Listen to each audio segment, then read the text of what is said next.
What's up, everybody? Welcome back to the show. Sorry. I hate that I messed up the intro like that. What's up, everybody? Welcome back to the show.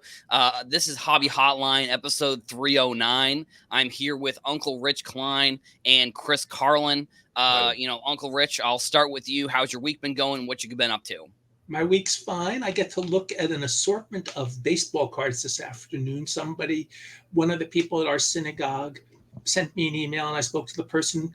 And it's not something I really want to deal with other than trying to help guide him. But he says he's got 3 closets full of cards at his house. You got to be careful on that, Rich. You open yourself. Yeah, I've never heard of it. And I'm thinking, okay. Yeah, I've never heard a friend or family member ever tell me something like that.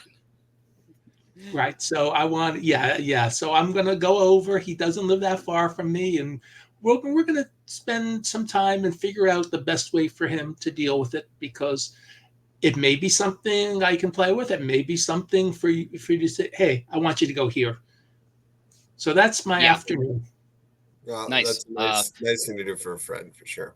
Yeah, absolutely. Chris, how about you? How's your week been going? Good. I was just yesterday. I live in San Diego, but I was up in Burbank at Burbank Sports Cards. So Rob and Ryan Veras have this amazing shop in Burbank, California, and PSA did a drop-off event there. So these drop-off events are so cool. One of the problems about working at PSA is you get to see so many amazing items. It takes you down all these rabbit holes of items, cards and collectibles that you didn't even know existed, right? So just being there yesterday and seeing everyone's submissions, it was really, really cool. Lots of Kobe, which I thought was really cool. Lots of, just great baseball. So, it was a really fun event, very steady, very busy. And Rob is doing some really big things. Now, Rob also owns the Burbank Sports Card Show. And that's going to be coming up in a few weeks after the National and Fanatics Fest in Anaheim, California. And he's really built something special there. It's become the West Coast National without a doubt. It's huge, and it's a lot of fun. And excited to see how this year's version goes in Anaheim. So it's really good. And I want to point out, Oh, sorry. Go ahead, Rich. No, I want to point out Chris is a real gentleman. When he came to the Dallas card show, I had my head down and I saw Chris and I muttered as I'm approaching him, I don't know why anybody would want to use his service. And then he's giving me this look and I give him a wink and he goes, oh, okay, you were just teasing me. And he was a real gentleman. He took it well. We got great reaction when he posted our photo on Twitter. But he is such a gentleman that he instead of reacting, he waited a second to realize I was putting him on a bit. And I appreciated that. And I also want to give a shout out to Chris. Obviously, it's more than him. But PSA came a year ago to the Dallas Card Show, and I don't think they had a really good experience. They came this year with Chris on the helm. And it was a much better experience for everybody who dropped off at PSA. And I'm a big fan of Chris's. I don't want to sugarcoat it. But for example, I never heard, when people would complain about customer service at Topps and Panini, Chris took over Upper Deck. And you never hear anything bad about Upper Deck customer service. He instilled and still there's such a good world there. So, I'm a big fan of what he did. No, customer service in this industry kind of stinks, to be quite frank, and it has for a long time. So just instilling in agents who talk to customers the importance of being collector obsessed. It's something we talk a lot about at PSA, that our customers are so interested and love their collectibles so much. You have to have that same energy and interest in them, and I think it's really important that whoever is talking with customers on the phone or on email, what have you, has that same level of passion, or at least an understanding of why we collect and why it means so much to us to be able to service their needs and help them out. So thanks, Rich. That's really nice. And to be honest, I was told that at one of our recent executive hires at ComC is somebody who hired you at PSA or was involved in the hiring. And so, I give kudos all around. So, and they got a really good one at ComC and Dave Steinberger. I'll tell you that. Really excited to see him land there. He's a fantastic gentleman. So excited to see what he does for to help build that brand. Yes, and I mean, I work there. We have a great brand, but obviously it can be improved. And if based on what you're telling me, we can, he'll really help take it to the next level. I think so. Want to give a quick shout out to everybody leaving comments in the chat. I mean, you guys are always, I don't know if rowdy is necessarily the right word, but you guys are always coming in the chat here, which is really great. I do love seeing these comments. Let us know where you guys are watching it from. Like I've said earlier, we got Rex has us on at two screens there at the big at his shop. So shout out to Rex there. We got Mad City Brew always coming in. I know frequent commenter here watching from Madison, Wisconsin. Make sure to like and subscribe. I guess you would like the stream and subscribe to this YouTube channel, and then also the Hobby Hotline YouTube channel. First of all, we are coming up on the National here. Let's see. We have a timer recently on not to plug the site, but on Hobby News Daily, I implemented a countdown timer. We are 11 days, 4 hours, 21 minutes, 55 seconds, 54 seconds, 53 seconds. I'm not going to keep going there, but we are getting close to the National. And one thing we definitely need to talk about this week as we are getting up to the National was the unfortunate story that happened last weekend at the Dallas Card Show, where it seems that there was a big theft that happened. I saw reports that it was almost $2 million worth of cards. It seemed like they had a lot of footage from what I've seen. I mean, I've seen tons of different people post their different angles. And I mean, even like for whatever reason, they had a camera angle that like followed the guy around. He must have been the only guy, or maybe they zoomed in or something like that. Or the group of people, sorry. Which that's what appears to have happened here. So, couple different things I've seen this past week. We saw, I believe Mascot, a company that was run by some of the previous people who used to work at Collectible. They were trying to build something where you could enter in the PSA certification numbers and it would flag any sales of these things. I think that's really smart. Chris, I'll start with you here. Like, what are your initial thoughts here? Like, what are you kind of thinking? I mean, especially this is a big news kind of going into the National with, I don't know, maybe there's billions of dollars worth of cards like at the National. So what are kind of your initial thoughts when you saw this story? Initially, I was like, we're going to see more of this. I'm surprised that there hasn't been more of it. I'm very surprised that there hasn't been more of it. If you go to the National and you are walking back to your hotel, you'll see collectors carrying their suitcases, carrying their backpacks at 11 o'clock at night, 12 o'clock at night, walking by themselves down dark streets in Chicago or Atlantic City. And I'm just thinking to myself, are you guys nuts? Like, are you nuts? Like, you can't carry around those types of assets in some of these cities. Where it's known that there's going to be high-end items. I've seen some really concerning situations happen more on the coin side lately. So PSA is, obviously cards, but our sister company, PCGS, actually started the whole grading revolution. So PCGS does a number of shows, and we've seen a real influx in robberies at these shows. And they're getting more sophisticated in how they target customers and how they plan to get their collectibles. Some so crazy that they will walk the show, find dealers who are out of state, have someone follow them to their cars, watch what car they're in and the license plate number. The next day at the show, while the dealer's in there, they will place a tracker on there. And then they will follow them out of town on the last day of the show and do a smash and grab at the first time that they stop to use the bathroom because they know they're out of state. So it's extremely concerning that this has happened, but I'm shocked there hasn't been more of this. And I really want to encourage everyone. Cleveland's a great city, but there's some sketchy parts to it. This national is a little more spread out than you'll have in Rosemont or Atlantic City. And just be really careful. Keep your head on a swivel, and have a buddy with you. If you're going to be walking around with cards after 10 o'clock at night, 11 o'clock at night. So, and I'm sure there will be smaller types of thefts at the national, or attempts, hopefully. But their security is really good.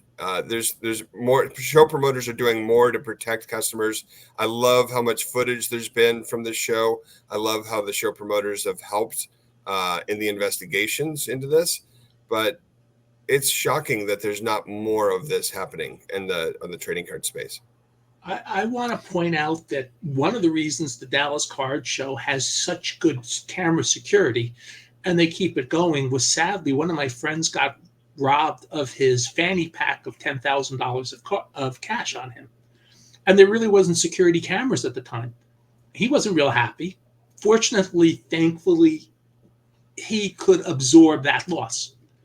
It wasn't it was an aggravating event for him, but not a life-changing event. Some people losing $10,000 like that would be life-changing. For him, it was just aggravating. He'll still go out to dinner. He'll still go out to lunch. He still has this nice home. Other than when we had a storm, his chimney got blown off. But that's a different subject for a different day. But thanks to what happened with his $10,000, that really upped the Dallas Card Show's security cameras. And I mean, they will not, and I know this from experience, they will not let the vendors really start setting up, or they will throw you out until all the cameras are in place. And they're very conscious. And I know they meet the day after every card show. I have not spoken to any of the Dallas Card Show employees or Kyle since then. I bet you it was quite a meeting the day after the show. And I wonder if they're going to now increase, not just during the show hours, but like on Sunday night breakdown. And we're going to keep cops or security here an extra hour or two, just to have more security in the facility during breakdown, which is frankly, along with load-in, the two most dangerous times at a card show. Yes. Yeah, because there's such confusion about what's going on, who should be here, who's on the floor. Are they part of, this event? Are they part of the last event? Are they part of, security here? So that's the most dangerous times. I agree, Rich. The load in particular and the load out, they obviously target the load in, the more sophisticated thieves, the load in before, because they know that there's more assets there than there is at the end of the show. But at the same time, there's instances that happen every national during the show where, and I think a lot of these are crimes of circumstance where the temptation's too great for people, where the dealers can be distracted. There's a lot of people. It's, you're 5 people deep and people just grab things, so those are more open offenses, I think, than some of these more sophisticated attacks that we're seeing. But losing $10,000 and losing collectibles is a different thing. Having had cards stolen from me before, it feels like a violation. Like, it is such a rough thing to stomach when you've had your prized collectibles taken from you. And I know dealers, although they're there to sell, it stings them just as hard. Like it is. I've been in conversations with this customer from the Dallas Card Show because we wanted to deactivate those certs, mark them as stolen, anything that they had that was a PSA holder, and they're having a tough time with it. I think it's not a good feeling for sure. Well, there were a couple 52 tops mantles in there, and and to be honest, one other thing, and let's plug PSA or any of the other grading companies here, but Chris is here, so we'll plug PSA, where I think all his graded cards are PSA. For insurance purposes, the cards are graded. And I can tell you, back in my Beckett days, way back in the day, a lot of times the switchboard operators would send insurance companies to me to speak to. And sometimes it was easy. Okay, they're complete sets. They're factory sets. Okay, they have certain values. Oh, they said they have 4,000 cards from the 50s that are all mint. Wait a second. No, there's no way every 50s card is mint. Let's figure out something different on that one. And this is even the 90s. He has graded cards. You can figure out values for those graded cards. They were all fairly traded well enough where the insurance company, they may not want to pay, but it's a lot easier to establish a value. So this is why I always stress there are advantages to having cards graded, and that's one of the advantages. It makes it easier to deal with an insurance company. Yeah. So I guess, Chris, I'll ask you this question about, because that's what I was wondering too with the certification numbers.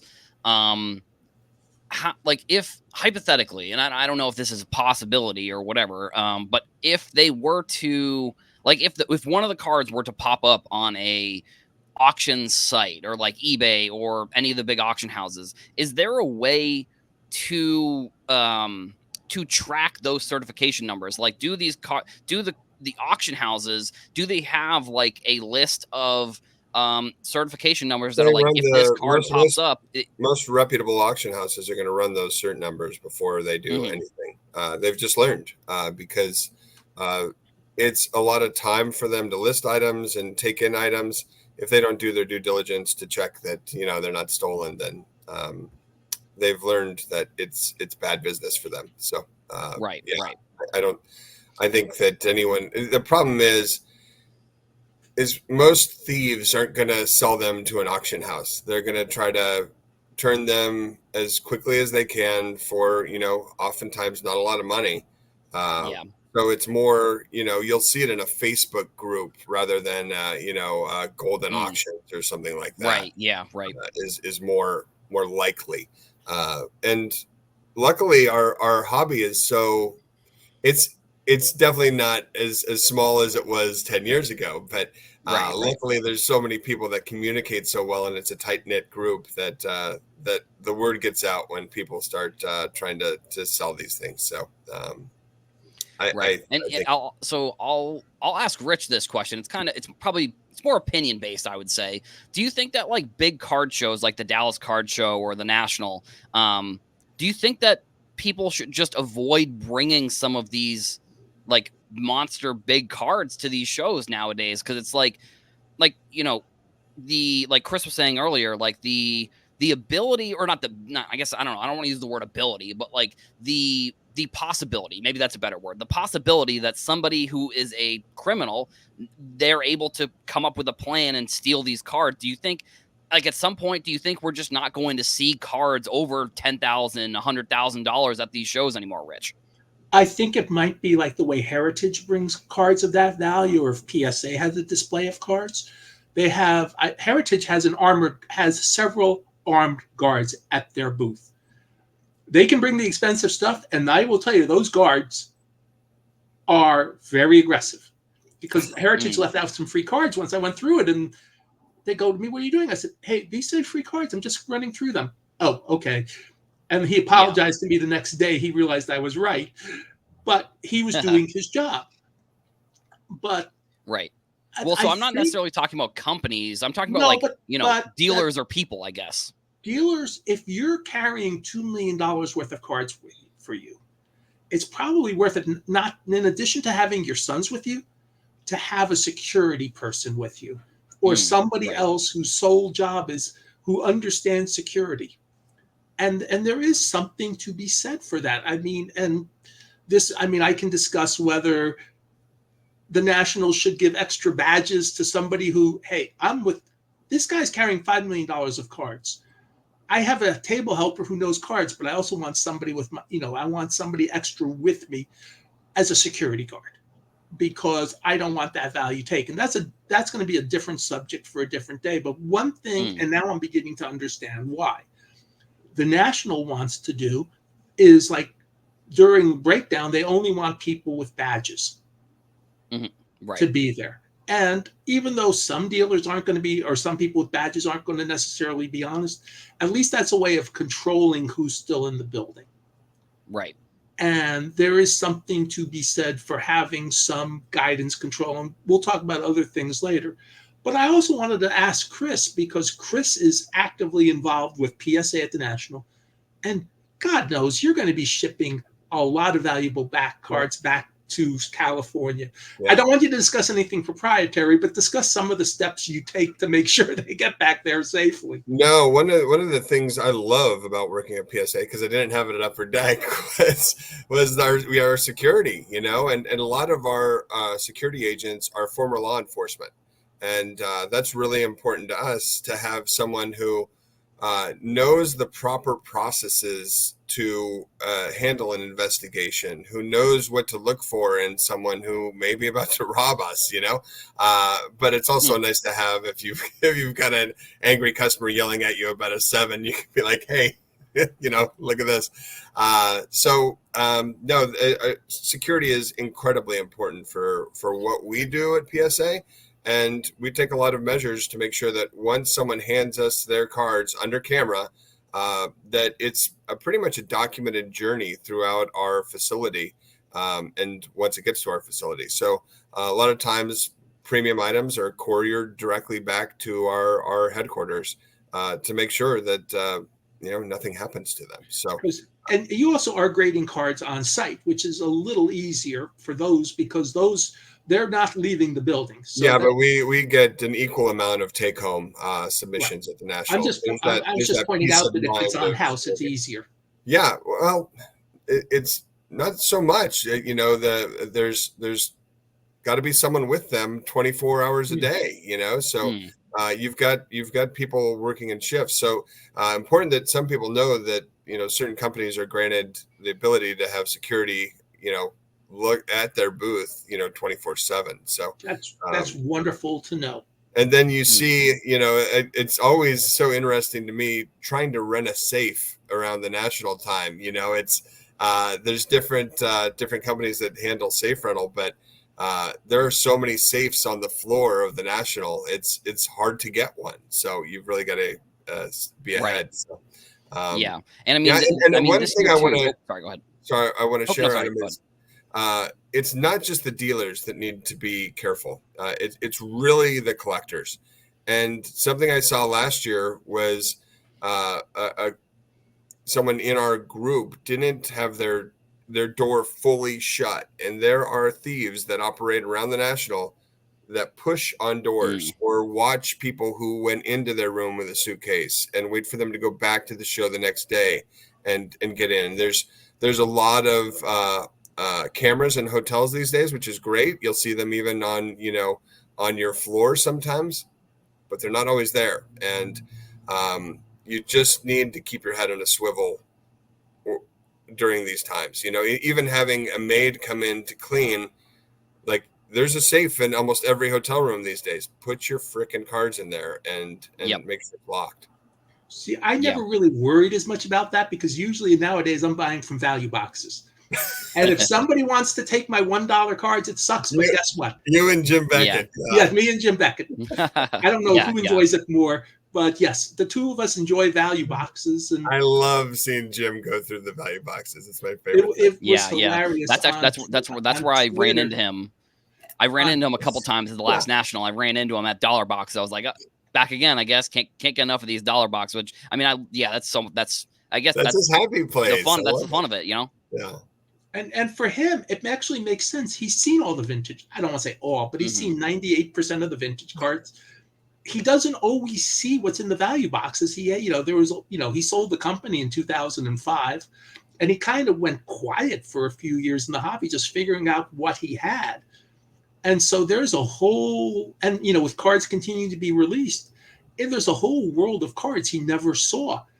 And now he gets to see them going through the value boxes. And I'm having fun because he dropped off 40,000 leftover cards as a donation, and I go through them, and I will tell you, there's stuff I've never seen before in those cards, and or there's stuff, this is cool, and but there's also a safety factor, and I mean, I know what that's like, and it's hard because a lot of times if you're a vendor at a Dallas card show, you're by yourself, so there's the most danger. Even if your head's on a swivel, unless you can get everything in one load in and out, you're always going to have something. And as you pointed out about the coin dealers being followed, that's happened for years. I mean, when I was growing up and I would read my father's stamps and coin magazines, that was traditional back 30, 40 years ago too. So, I mean, 50 years ago, certain things have never changed. And so being ultra careful is something, and I'll point out that last night I actually got pulled over by a friendly Plano Police Department officer. He was following me. Turned out my brake light was out. And I led him for about 5 minutes until I got to a place I knew would be absolutely safe for him, which was the Walmart tire area, the Walmart car area. And I apologized for leading him on. He says, "No, thank you. You did exactly what you should do." And he let me off with a warning. I got it fixed this morning. But that's something that, hey, sometimes weird things like that can happen too. Like, you may not know it, but you might be able to tell somebody if you think something's going on. Don't be afraid to call 911. I mean, seriously. I mean, that's something where it can happen. I was reading about a person who got home from, I think it was a coin show, could have been a card show, and went to talk to his dogs or get his dogs outside for a minute. And while he was in the house for 10 minutes, Russian mob people came and basically smashed and grabbed his car. So, Chris, thank you for that great update on how PSA handles and I'm going to use the word entitled, but empowered might be a better word to have security at your booth 24/7. Yeah. Yeah. And so I have basically, before we move on to the last topic, I had a question here in the chat. So basically what they were asking, Chris, do you know why PSA decides to delete images? I'm just reading the comment here. I don't know if this is what's going on. So maybe I'm getting some more knowledge here as well. So why PSA deletes the images of the stolen certification numbers? Is that, what's the, I don't know, I guess what's the mindset behind that? Is that something that I don't really know? I'm just, like I said, I'm reading the comment here. So I don't know if you can speak on that, but that was a question I got on the chat. Yeah, it is a process thing that we don't want to have more visibility on it, that once it's stolen, we want to use the images to help with investigations or things along those lines, which may be internal. So it's mostly a process thing to assist with ongoing investigations. Okay. Yep. Makes sense. And then, is there any type of, and this may be, again, a process thing that you may not be able to disclose, is there any type of imaging that's done on like a stolen card that, like, if it comes back, there's somehow a way to, there's somehow a way to catch that it might have been a stolen card? Like, is there any type of technology that you guys are using that maybe is a possibility, or is that something that, hopefully is coming in the future? I guess I don't know if that's yes, there are. I mean, obviously, if it's serial numbered, what to look for. If it's autographed, the autograph has different consistencies. If it's a patch, patches have different consistencies. But there are a lot of what we've found as we've gotten more involved in image-based recognition is there are a lot of traits and characteristics to cards that are specific to those cards. So using images that we take during the grading process, we can use actually AI to assist in looking at the specifics of a particular card and the nuances to it. So there's frequently ways that items are cut, is one of the easier ones, but often there's little subtleties to the card. But, just looking at this one that I've got on my desk right now, I've got a patch, I've got a serial number, and I've got an autograph that all, obviously help detect what the card is. So there's a lot of those more present things that you can use, and then of course there's the more subtle nuances of the particular card and nuances that we may find to it, whether it be a crease. Obviously, if it's a PSA 10, it's harder. But if it's one that has defects or things along those lines, it gets a lot easier for us to help and aid in investigations. Chris, out of curiosity, one thing I've always wanted, and I always wanted that done when I was at Beckett as well, is putting the security number, great job, putting the serial number on the slab. if it's 1 out of 400, or like some of the just say 1 out of 400. You don't do that, but like 122 out of 1,000. And how come the serial number is not on the slab, which indicates what I don't know if you've always kept track of what serial number came in, but to me that sounds like a good way of tracking for always the serial, what card came There's in. a serial number on the slab. What are you talking about, Rich? Okay, you have one now. You didn't always have it. That's why I'm asking. I can't really see that. Okay, cool. Right there. Hey, I'm I meant the serial number of the card. So yay. Serial number. Oh, I got you. Yeah. No, each card that's graded has a unique certificate number. Right, that I understand, but I'm talking about if the card is 1 out of 5, put 1 out of 5 on the slab as well. Well, it's on the card, but unfortunately, there's not a ton of real estate on these flips. Yeah. So it does make it more tricky. But there are things that we do internally to help track them once they come through our. That was my question. You have something. I don't know about all the other grading companies though.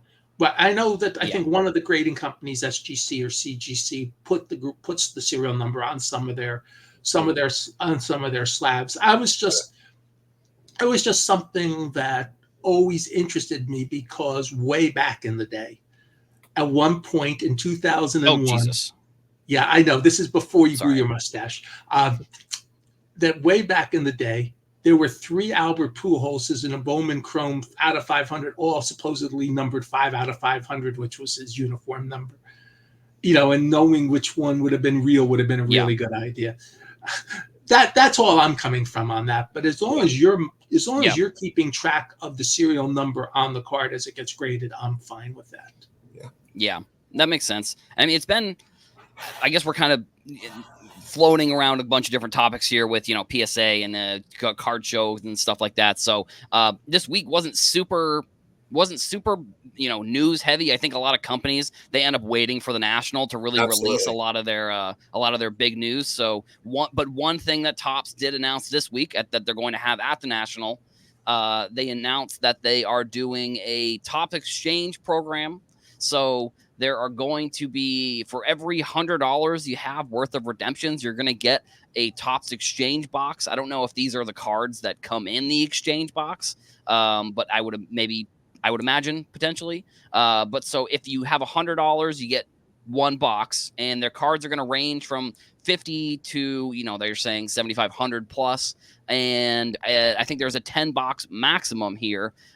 So Rich, I'll ask you this first. Is this, we've seen Panini do redemption exchanges like this in the past at the National. Do you think that, or not? Well, what do you think about this? What are your kind of initial thoughts? I will tell you that Panini, the lines are out the window, when Panini does it.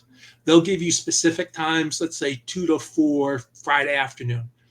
And those lines, they will deal with who's ever online at that point, but they'll shut it off and say, and I mean, it is an amazing time for the Panini people at that thing. I know a lot of the people who were at Panini. I still know some who were there.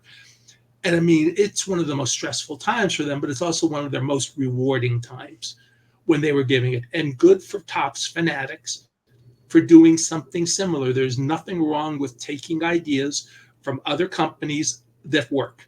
So I'm a big fan of anything. I mean, not everybody can get to the National, but I'm a big fan of anything that gets, instead of sitting with a redemption card, I'm a big fan of anything that gets a valuable card into somebody's hand instead of just waiting for redemption. And I've written about this story when I was doing box reviews for whatever Rich Mello's publication was, and I was doing box reviews. I ended up having a Mike Moustakas redemption from like 2011 when he was getting really popular, and Topps was never able to get that card. And what they sent me as a replacement, and since the box didn't cost me anything, and I wrote a review, it wasn't as upsetting as it would have been to other people. I got sent an Oscar Taveras signed card. All well and good, but Oscar had sadly passed in an auto crash when they sent me the card. And he wasn't going to be a Hall of Famer. He wasn't going to be anything, unfortunately. His future was no longer going to be as good as it was before that horrible crash. Fortunately, I found an Oscar Taveras collector on the old Beckett forums. We made a trade. He was thrilled. I was happy with what I ended up getting, but I had good ways to deal with that. Doing something like this mitigates a lot of that issue. Okay, I didn't get something as good, but I got something good enough. And it makes me feel better as a collector. So definitely. I also think the Fanatics 10-year redemption window is really a good thing. It gives you time to get everybody to get their cards in order, because even though Fanatics works with the Players Association, they're working with the leagues. They're not quite as high on the food chain. So this gives them a chance to do something and not have all those things sitting on their books as potential deficits. Right. So it's another good move by Fanatics. And Fanatics, sometimes you want to just say, what are you doing? But overall, most of what Fanatics has done, but since they've taken the Topps brand, has been very positive for the hobby. And National Trading Card Days, usually coming up in August, that's a big thing for Fanatics Topps as well. Yeah, absolutely. And Chris, I'll pretty much ask you the same question. What are your thoughts on Topps implementing this at this year's National? Having worked for a manufacturer for 24 years, redemptions are one of the biggest pain points for the company and for customers. I talked about how terrible the customer experience is in this industry. In many cases, it's tied to issues like redemptions. People will complain about how long it takes to get a card through grading for companies, but that's nothing compared to what you can wait for on a card that you have a redemption for. I myself have a Pedro Pascal Giancarlo Esposito dual autograph with Topps that I really want. And that's the problem is I'm not going to do this. I want that card. I will wait until, for another decade to get that card. That's what I want. That's what that's basically the contract that they made with me is that. And if I can't get that, I want another Pedro Pascal Giancarlo Esposito card. I don't want some other rando box of something, but manufacturers have to do this. It's a bad balance on the books for them. And, when I was at Upper Deck, one of the most painful things that I would see at the National is someone opening up older product, kind of like what Rich was saying with the 10-year window, and pulling an expired redemption for a Michael Jordan autograph or something else unique. So I worked with our legal team to set up an expired redemption program where if you had an expired redemption, we would have a drawing. It had to be a drawing at events like the National. I think Upper Deck still does this, where you can at least get something. You get something in a tiered range that takes the sting out of buying that older box. Maybe you got a better deal on it because it was older, but you pulled this item that's no longer available. But redemptions are a huge nightmare for manufacturers, and I'm glad that Topps is trying something innovative to get those cards off the books for them, so to speak. Yeah, I mean I think that's kind of the big thing for me here is like, as the quicker we can get because I think one thing that Fanatics has said they've been trying to do is just get rid of redemptions in any of their products in general, which I think for years, which I mean, it could have been a COVID thing. It could have been a multitude of different things. It felt like over the past few years, we had seen like a rise in a lot of redemptions. And, some of the times you can send those things in. And if if it was just bad timing, for example, like the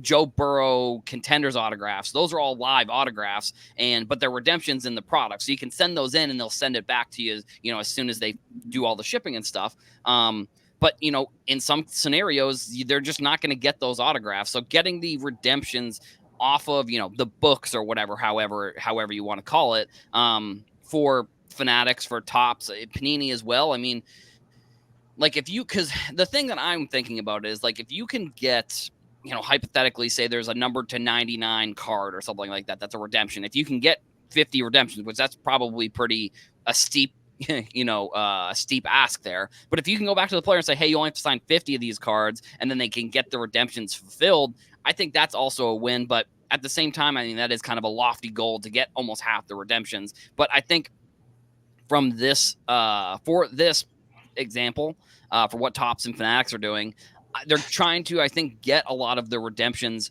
out of circulation, just so that way it's not something that collectors really have to deal with anymore. Because, like you said, it pains you to see someone open up an old box of Upper Deck at the National or any of these card shows, and then they get to where the auto should be, or they get to the auto and it's a redemption and it's expired. So it's like, it's something that's, and I think what's good for Fanatics, they extended that window, so that way they're, expired redemptions. If you go back to 2014, 2013-ish, I think that's probably where it went back to.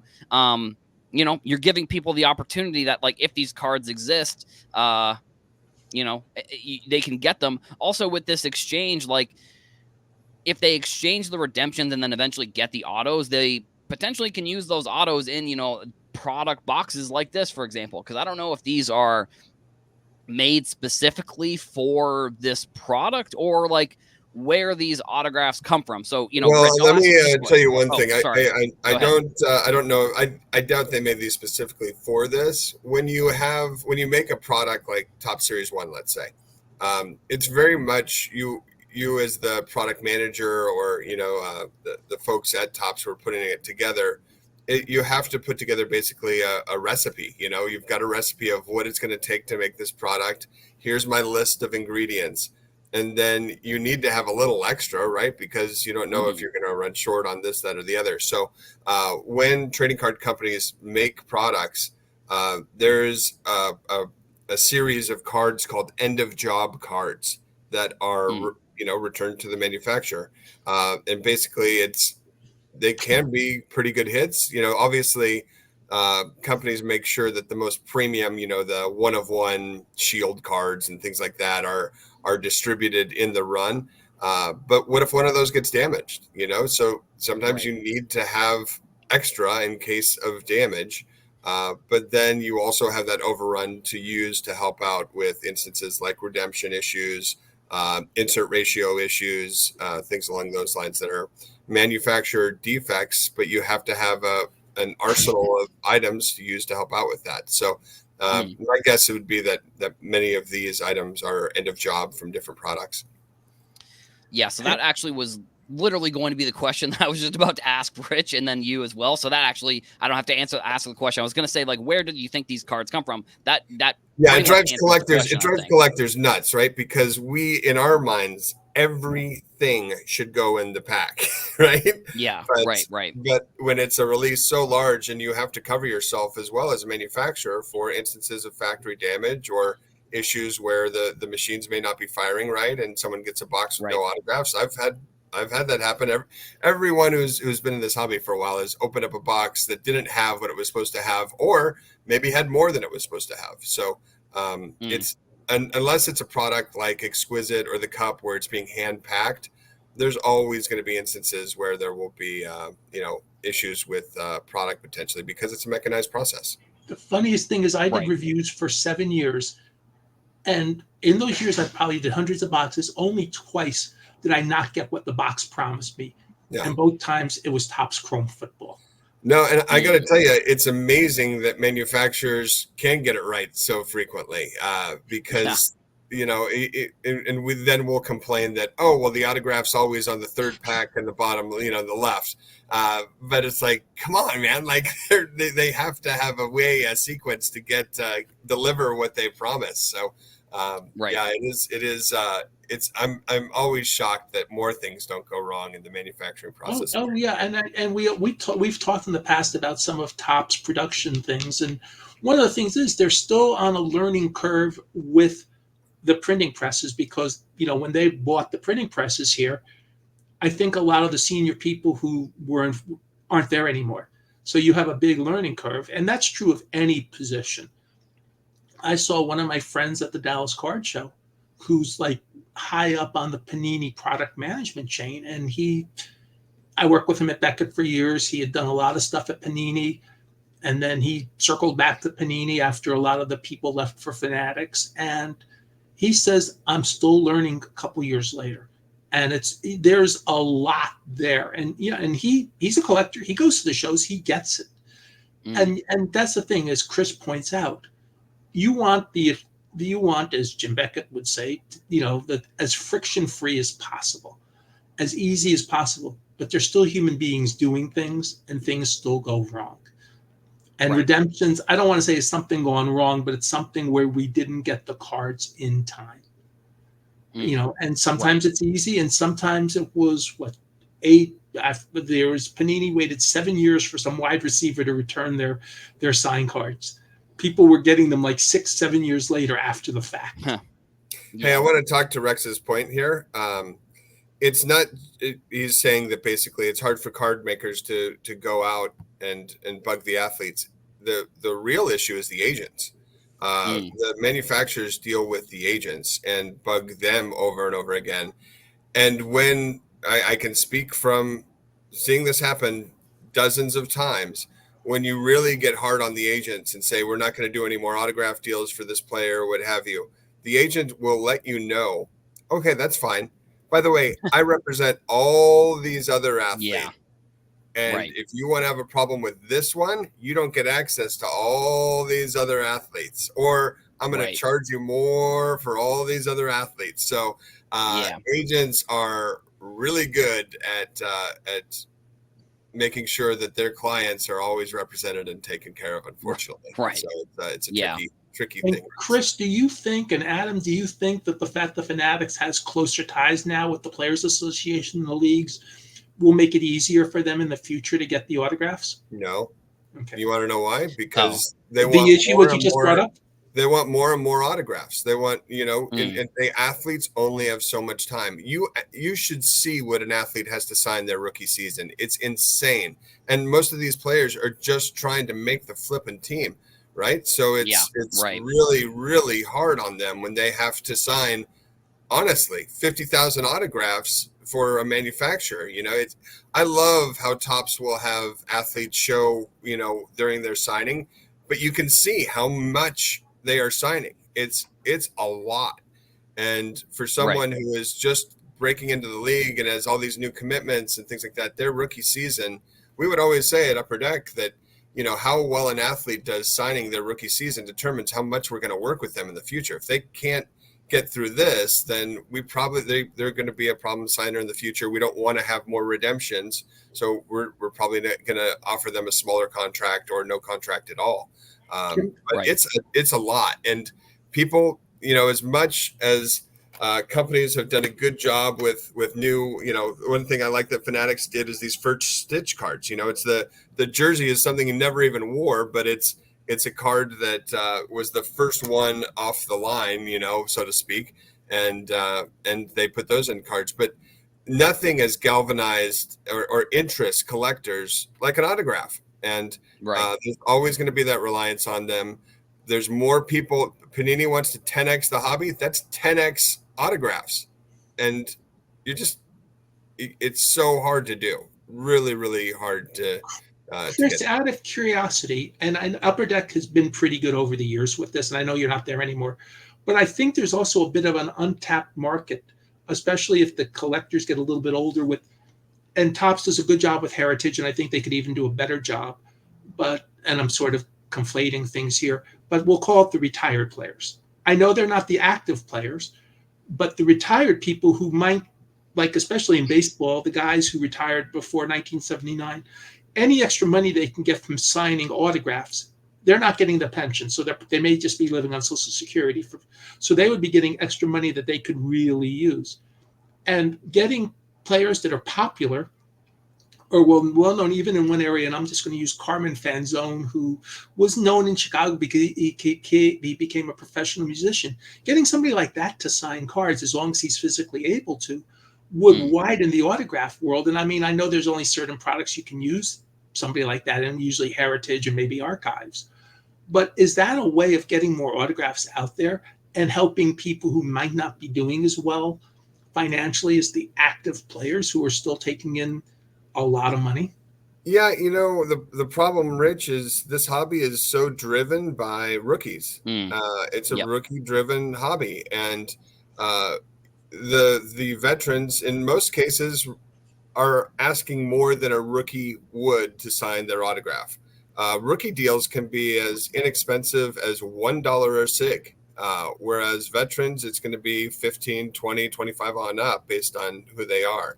So for manufacturers to be able to deliver the ingredients, which are these certain number of hits, they have to be able to use those rookie contracts to be able to offset the overall price of the product. So but that's why I'm thinking of retired people who could use the financial help.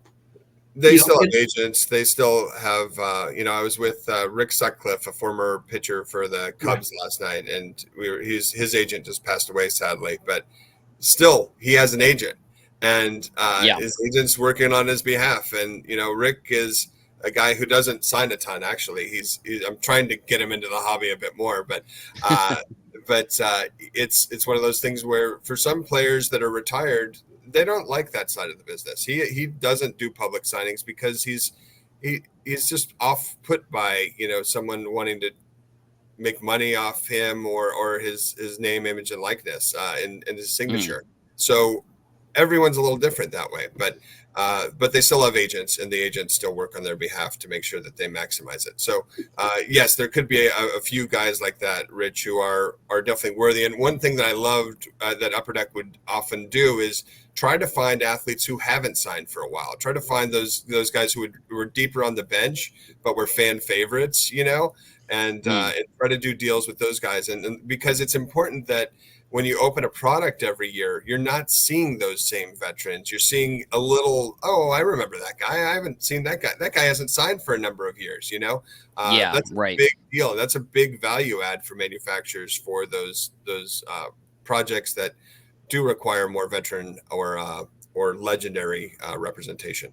When I was growing up, when dinosaurs walked the earth, we had people like Nick Patil on the Rangers, who was the enforcer, the thug, or whatever term you want to use, the guy who would drop his things and, drop his gloves. But we also had good players on the Rangers like Walt Tkachuk and Jim the Chief Nielsen and Rod Sealing and Steady Eddie Jacquemin and Gilles Villemure, and all these guys were retired, and they were big fan favorites Eddie Jacquemin was more than just a slight fan favorite. He was a big one. I'm just reciting some people: Phil Nevin, Ralph Backstrom. These were people I grew up with, and that would have been really cool to have them in. As you said, they probably hadn't signed for a long time, and it's just something where, that, as you pointed out, if you can get more of those guys into the sets, that is a win for, we'll call it old farts like me.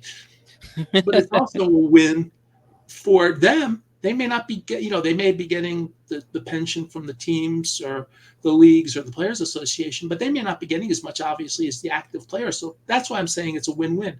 Yeah, Rick Sutcliffe became an ESPN announcer for a while, so he's got, he still has an agent because he still does things like that. Yeah. Other people may be more accessible. And obviously everybody. No, there were absolutely athletes who we did work with that was a one-man shop. It was them.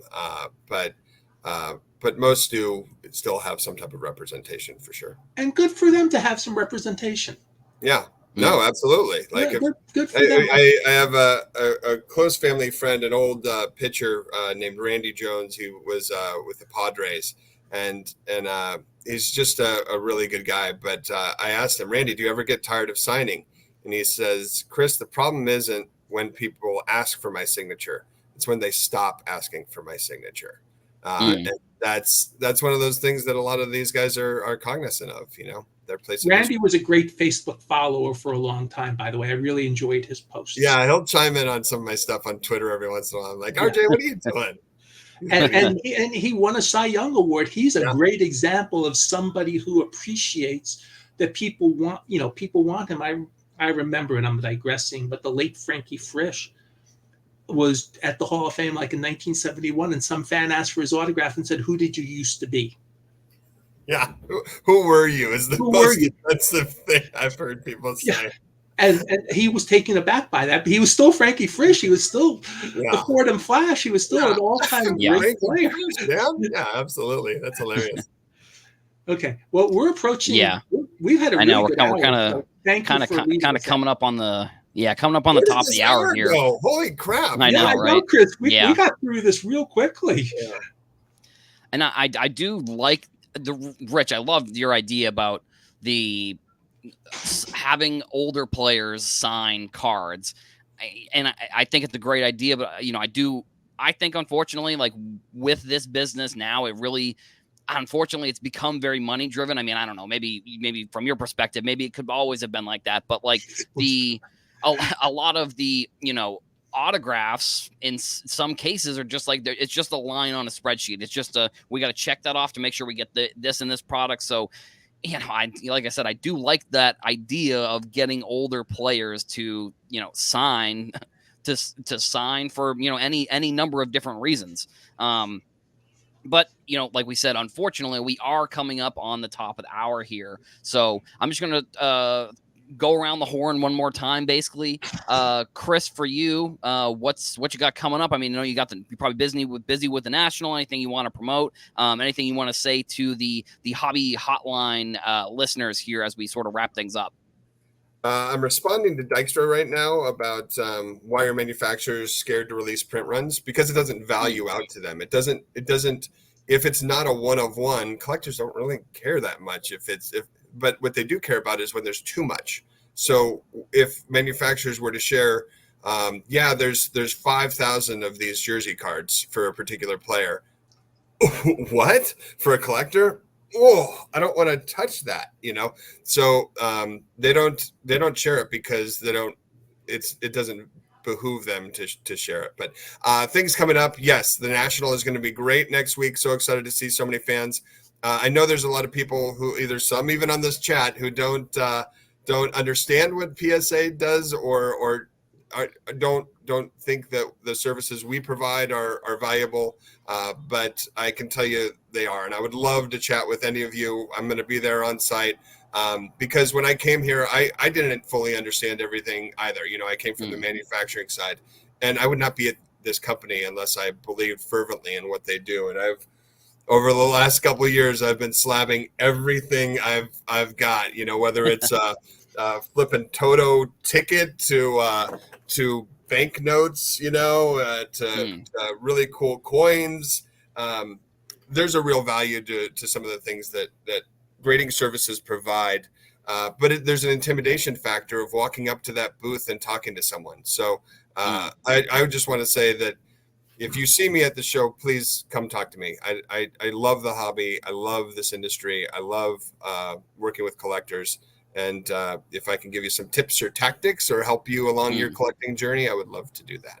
And Chris, to be honest, last year at the Dallas Card Show, I heard a couple complaints about how hard it was for people to figure out how to submit cards at PSA. And this year I heard none of that. So, I know it's not just you, but you're a spearhead in that. So there's some amazing things that PSA has been doing to make it easier for customers. And, I know people don't need another app on their phone, but the PSA app is really, if I've got to pimp one thing, it's this app, because you can keep track of what's going on with your orders. But some of my favorite things are being able to do a grade reveal where you can see, you've got the back of your item and then you can flip it and it tells you, oh, you got a PSA 8, so but one of the coolest things that it does that I was using a lot yesterday at Burbank Sports Cards was filling out a submission form by taking pictures of the cards. And we talked about that image-based recognition, Adam. It's something that we've invested a ton in, where now you used to have to be like, I think this is a 2015, but maybe it's a 2014, or on Pokemon cards. Holy crap, there's so many different parallels or things like that. I'm like, oh, I know it's a Charizard, man, but I don't know where it came from. To take a photo and it says, oh, this is 2015 Pokemon EX, whatever it is. Yeah, I love seeing the lights go on in people's eyes when that happens. And on Wednesday at the National, from 6 to 8 at the PSA booth, I'm hosting an event called Submission 101, where we're taking people into our booth, and we've got a private little breaking area. But that for that day on Wednesday from 6 to 8, free for anyone who wants to come. Really encourage you to do so. I'll be walking people through some of the things on the app and how to fill out a submission form. So perfect. excited. Yeah, love that. Chris, that's really Rich. I'll kind of ask you the same question. What you got coming up, or you probably got the national stuff like that. Just let the fans know what you got going on, or anything you want to promote. As I said, I got this collection to look at. Unfortunately, my financial situation doesn't quite enable me to go to the national this year, and that's okay. Things came up where they were beyond my control, and it's okay. I'll save for Chicago next year. I should be in better shape. Chicago's also a little more accessible to get to. Right. And we'll go from there. But as I said, there's a lot of local things. There's like 6 local shows in the next 2 months, including the big Dallas Card Show. So I get to see a mini national every 2 months. And then there's Kyle's and his Dallas Card Show team's Investabilia, which has a small card section, but it's good enough. And there's a lot of fun stuff at that show. So I get to see plenty of stuff without having to drive very far. And that's very cool. And, and it's always great to, spend time with Chris like this. And I hope he comes to the Dallas Card Show, or his team comes to the Dallas Card Show more often. We love to see you. Yeah, I thought it was a great show. And you mentioned how you should be there more often, and how, I want to put a plug in how not just you, but more people other than Beckett, because it's a hometown event. I am shocked that there's not manufacturers at that event at least once a year. That's what we think might be our right cadence, is once or twice a year for that particular show. But why aren't manufacturers there? Like it's in many of their backyards. So I know that a manufacturer presence there. I think that'd be awesome. A couple of shows ago, Topps had a quarterly meeting, and 70 people, give or take, who worked for Topps quietly attended the show on a Thursday night. I ran into a couple I knew, and they said, "Yeah, we have a group of 70 at the show." And Panini, it's even more shocking because it's a 1-hour drive. It's a 30-minute drive. It's like you should be there every show. I mean, that's not even hard. Even if it's just a small presence. Yes, Panini, it's a drive. You're not even having to pay hotels for these people. Right. If you're not having to pay a hotel and they can drive home at night, why aren't you there? I agree with Chris 100%. I find myself doing that. I find myself doing that a lot. So, but that's what's going on. I'm going to have fun trying to look at these 3 rooms of stuff in a couple of hours. I thank the chat for such a great thing. And Chris, I'm amazed how you're able to multitask and join the conversation. I could never do that the way you did. So kudos to you on joining. I'm only able to answer every 19th question, but yeah.